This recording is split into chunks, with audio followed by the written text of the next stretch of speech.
Next, we flip it back over to remove the top casing.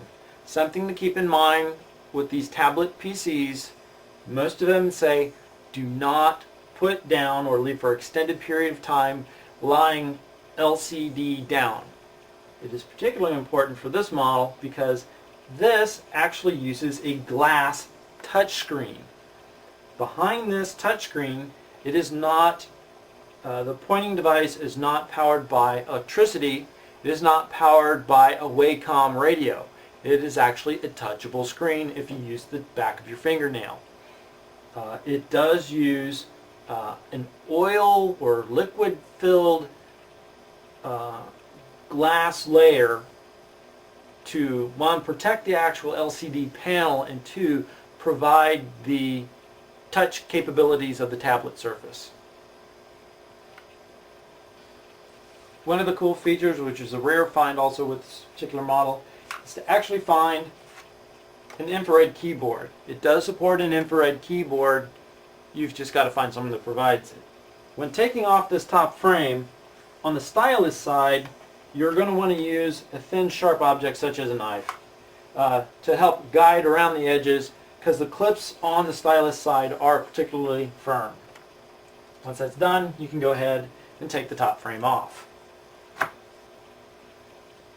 Next, I need to identify which of the screws, again here, you will need to remove.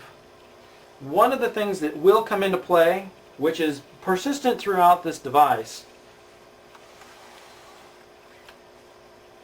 is there's a lot of thin film connectors here. The trick with these are, let me zoom in and slide this over for a moment.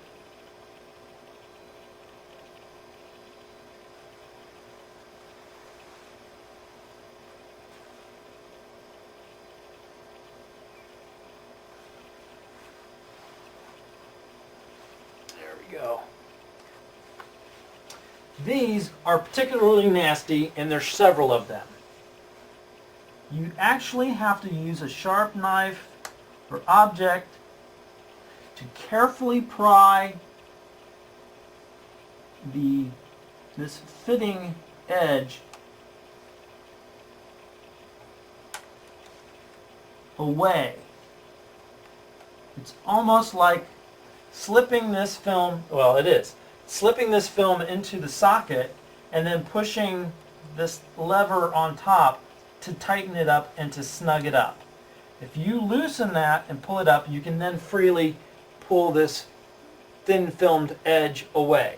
There are several of these on the board and on this device, so you will need to be cautious of them when you're removing these thin filmed connectors.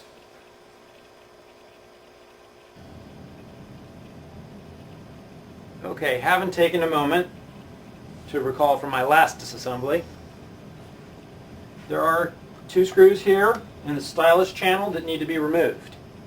You do not need to remove all of the screws on the tablet writing surface, on the display.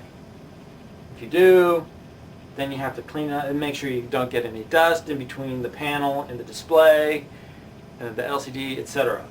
There is, however, a screw right here in the bottom of the display that you must remove because it passes through several layers to the plastic casing in the back. Again, over here, like I demonstrated before with the ribbon connector, there's the pressure release. Inside of here is another pressure release. If you have the pocket knife, you can come in from either side and gently lift it up a couple of times. Also, you can also use a needle nose pair of pliers to reach down in there, grab both sides, and gently pull up. Once it's up, you can come in from the side underneath and lift it out. Once you have disconnected that ribbon assembly and loosened it up, take out those 3 screws, you can then take the display, and as you start to lift it up, you're not going to be able to see it very well here. I will try. There is another ribbon connector inside here where my finger is pointing and wiggling. You are going to have to reach in there with another pair of pliers and gently lift it up. Once you've done that, you can then lift the rest of the video assembly up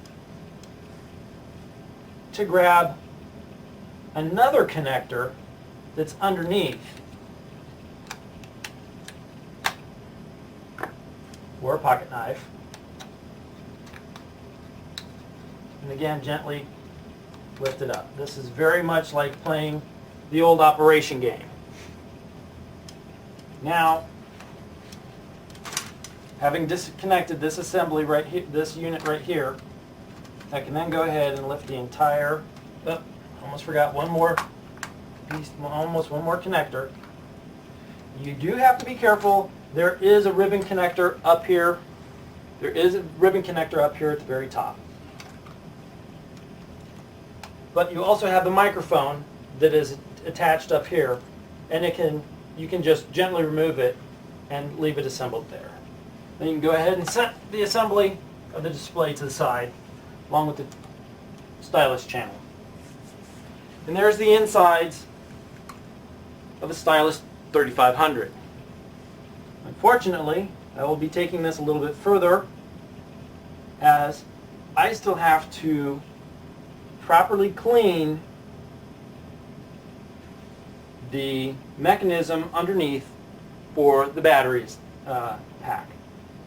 And over here is my power connector. So I still have yet to take out the rest of the main board.